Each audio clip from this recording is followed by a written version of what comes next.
यार आपको नहीं लगता कि इस पूरे संसार के अंदर कितनी अलग अलग राहें हैं? किसी पर धूप है, किसी पर छांव है, किसी पर बर्फ है, किसी पर बहता पानी, और कुछ रोडें बिल्कुल सन्नाटे से भरी हुई हैं, कोई पेड़ों की छांव से घिरी हुई हैं, तो कोई बिल्कुल ही जलती हुई धूप में सहमती हुई सी है। लेकिन इन सभी सड़कों पर जो भी शख्स चल रहे हैं ना, इन हर शख्स पर एक अलग कहानी होती है, जो कहानी दुनिया नहीं देख पाती लेकिन होती है।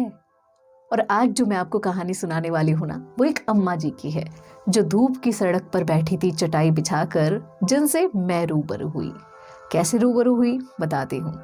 एक दिन की बात है कि मैं ना बड़ी खुश थी। मुझे लग रहा था कि अरे यार, खुद को ट्रीट देनी चाहिए, कोमल चल बढ़िया सी कॉफ़ी पी कर आते हैं। मैं निकल गई स्कूटी लेकर। हवा महल के सामने मैंने अपनी गाड़ी रोकी और हवा महल के सामने एक कैफ़े है, मैं उसकी सीढ़ियाँ चढ़ने लगी तो मेरी नज़र ऐसे दाएं तरफ पड़ी। वहाँ पर एक आंटी जी चटाई बिछाकर धूप में बैठी हुई थी। मैंने बिना कुछ सोचे समझे, मुझे लगा कि शायद इनकी कुछ मदद कर पाऊँ या इनको कुछ खिला पाऊँ, चल के पूछते हैं। और मैं बस पहुँच गई। मैंने उनसे एक के बाद एक सवाल करना शुरू कर दिए। मैंने उनसे कहा, आपको कुछ चाहिए? अगर आपको कुछ खाना हो तो आप मुझे बता दो, मैं आपको पक्का ला कर दूंगी। और मैंने उनसे उनके बारे में पूछना चालू किया, पर इन सभी सवालों के जवाब वो मुझे ना में देती गई। वो मुझे कही, नहीं नहीं, मुझे कुछ नहीं चाहिए। लेकिन फिर भी मुझे लग रहा था कि वो शायद शर्मा रही हैं, इसलिए नहीं बता पा रही। तो मैं उन्हें इंसिस्ट किए जा रही थी कि नहीं, बताइए ना, प्लीज़ बताइए आप मुझे, मैं ज़रूर आपकी मदद करूँगी करके। उन्होंने मुझसे कहा, अरे पागल हो गई हो क्या तुम? मैं मना कर रही हूँ, तुम्हें समझ ही नहीं आता है।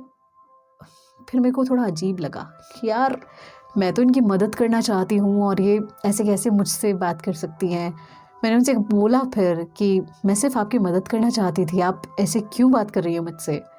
फिर उन्होंने मुझसे कहा, थोड़ा सा हंसी, मेरे सिर पर हाथ फेरा और कहा कि बेटा, ये बड़ी बड़ी बिल्डिंगों के चक्कर में ना मेरे घर में धूप नहीं आती है। ये जो जिस कैफ़े में तुम जा रही थी ना, इस कैफ़े के पीछे जो एक मंजिला बड़ी सी हवेली है ना, ये पूरी मेरी है। लेकिन हवेली में धूप नहीं आती, इस कारण से मुझे रोड पर बरसों से चटाई बिछाकर बैठकर धूप सेकना पड़ता है। मुझे खुद पर जो हंसी आई ना, बाय गॉड, मैं बहुत हंसी। लेकिन उसके बाद मुझे रियलाइज़ हुआ कि इस दुनिया के अंदर जितने भी शख्स चल रहे हैं या जो भी शख्स हमें दिख रहा है ना, उसकी कहानी वैसी नहीं है जैसी हमें दिख रही होती है। उसकी कहानी के पीछे भी एक असली कहानी होती है, जो हम तभी जान पाते हैं जब हम उससे बातचीत कर पाते हैं। इस कहानी से मुझे एक चीज़ तो समझ में आ गई कि बिना किसी को जाने पहचाने जज करना काफ़ी गलत हो सकता है, जैसा कि मेरे साथ हुआ। हालांकि ये अच्छी बात हुई कि उन्हें मेरी हेल्प की ज़रूरत ही नहीं पड़ी, उन्हें मेरी हेल्प की ज़रूरत ही नहीं थी। मुझे बहुत अच्छा लगा।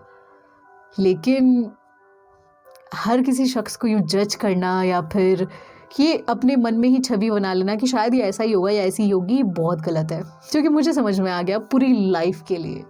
आपको कैसी लगी ये रियल कहानी? और ऐसी कहानियाँ मेरे पास ना बहुत सारी है, क्योंकि इधर उधर ट्रैवल करना मेरी आदत है और ऐसे तजुर्बे वाली कहानियाँ मेरे पास इकट्ठी होती जाती हैं।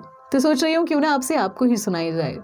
बताइएगा कमेंट करके कि कैसी लगी कहानी। मिलते हैं फिर से एक नई कहानी, एक नई तजुर्बे के साथ। Bye bye.